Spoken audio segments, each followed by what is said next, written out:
ഏലിയാ പ്രവാചകൻ മുട്ടുകൾക്കിടയിൽ ശിരസ്സമർത്തി നിരന്തരമായി തീഷ്ണതയോടുകൂടെ ജനത്തിനു വേണ്ടി പ്രാർത്ഥിച്ചു എന്നുള്ളതാണ്. അതിനെയാണ് അപ്പോസ്തോലിക് സീൽ എന്ന് പറയുന്നത്. സഭയ്ക്ക് വേണ്ടിയിട്ടുള്ള തീഷ്ണതയാണത്. യേശുവിനെ അറിയാത്തവർ യേശുവിനെ അറിയണമെന്ന തീഷ്ണതയാണ്. യേശുവിനെ കുറിച്ച് കേൾക്കാത്തവർ ഈശോയെ കേൾക്കണമെന്ന തീഷ്ണതയാണ്.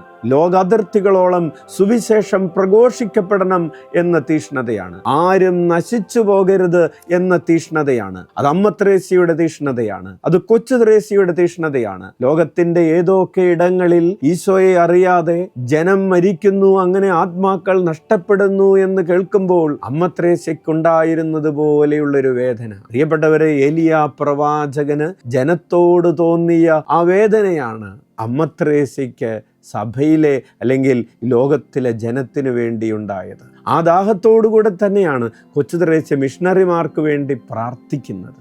അത് കർമ്മലിലെ ആധ്യാത്മികതയാണ്. പരിശുദ്ധ അമ്മയുടെ, കർമ്മലനാഥയുടെ ആത്മീയതയാണ്. പരിശുദ്ധ അമ്മ എലിസബത്തിനെ ശുശ്രൂഷിക്കുന്നതിന് വേണ്ടി ഓടുമ്പോഴും, കാനായിലെ കല്യാണ വീട്ടിൽ അത്ഭുതം പ്രവർത്തിക്കുന്നതിന് വേണ്ടി തൻ്റെ മകൻ്റെ ഇടപെടലിന് വേണ്ടി ഓടുമ്പോഴും പരിശുദ്ധ അമ്മയുടെ ആത്മീയതയാണ് അപ്പോസ്തോലിക് സീൽ നമ്മൾ സ്വായത്തമാക്കേണ്ടത്.